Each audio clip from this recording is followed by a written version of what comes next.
Let's begin by going straight to the massive operation to raise the Sewol-ho ferry, which sank in 2014 and was one of the worst maritime disasters in Korea's history. Progress is being made by the hour, but there's been a slight delay in the plan to lift the vessel, which is no easy task considering its sheer size and weight. We connect to our Shin Se-min standing by where the action is. Se-min, could you update us on the progress made so far? Sure, Daniel. The operators and the engineers at the Salvage location are trying their best to move forward with the plan. About an hour ago, the Oceans Ministry has confirmed that they have lifted the vessel, the body of the vessel that is above the sea level, about 8.5 meters, reaching nearly 70% of its target height of 13 meters. Now, according to the plan, that's the level they have to raise the ship in order to place it on top of the semi-submersible ship for transport. Now, once the sunken ferry is ready for transport, it'll be moved to Mokpo New Port, just 90 kilometers away from here, but it'll also take at least 8 days just to get there.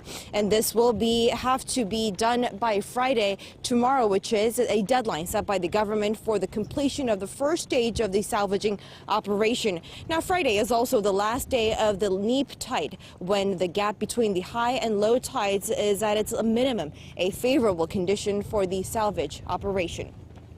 Right, Se-min, you have been out there for us all day, and certainly this is an emotional moment for the entire nation, especially for the families and friends of the victims of the disaster. That's right. As the day progresses, I am seeing a string of visitors taking a stop here at the Pyeongmokhang Harbor. That is the closest location to the actual salvaging operation site. Now, after the news that the government has plans to shovel up the ship out of the ocean water, local residents as well as those from out of the town have been visiting this location right here, the Pyeongmokhang Harbor, a place that'll give them a vivid flashback as to what had happened exactly about 3 years ago. My heart sank after seeing the news that they're raising the ferry from the water. As a father myself, I felt sorry about everything that happened with the accident. The cause, the conspiracy, the loss of life. It makes my heart ache, so I came here to greet the victims as they return home. Looking at this place makes me feel a little lonely. It was an accident that should never have happened, and there are no words to describe my feelings about the incident.